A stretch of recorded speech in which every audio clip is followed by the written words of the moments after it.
E a Betá Jarançon, um dia conosco de time de 5, está dando valor a outro monumento, riba nossa isla.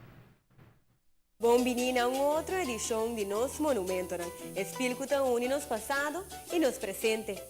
Wilhelmina Straat 6. Quizás se me bisa disse adresse, essa aqui não significa muito, mas eu vai contar com essa aqui é o primeiro edifício de escola básico na Aruba.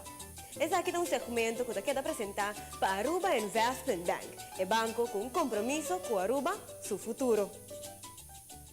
Wilhelmina Straat 6 é o primeiro escola básico público de Aruba. O edifício aqui situado net para o stadhuis e ex-papiamento restaurante está encaixado perfeitamente com o vecindário e o monumento.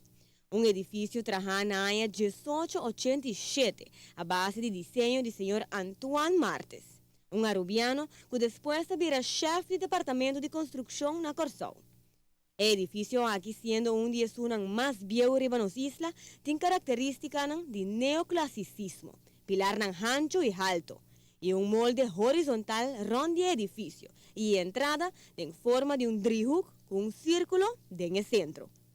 O desenho aqui tem hasta inspirado para casa novo de vecindário.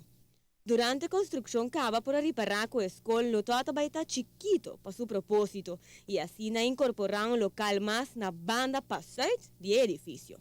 No momento que a escola queda cresce, na área 1920, a mira necessidade para seguir ampla e assim construir 2 locais mais. O material principal, toda pedra for de Pardenbay.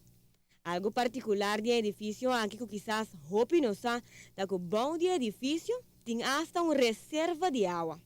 Depois de fungir hope como escola básico, o edifício aqui também, na área 1955, toda a biblioteca.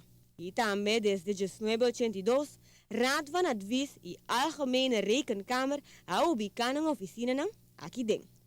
Desde o momento aí, o edifício arraia 2 entradas, uma na Wilhelmina Straat e outro na Zoutman Straat.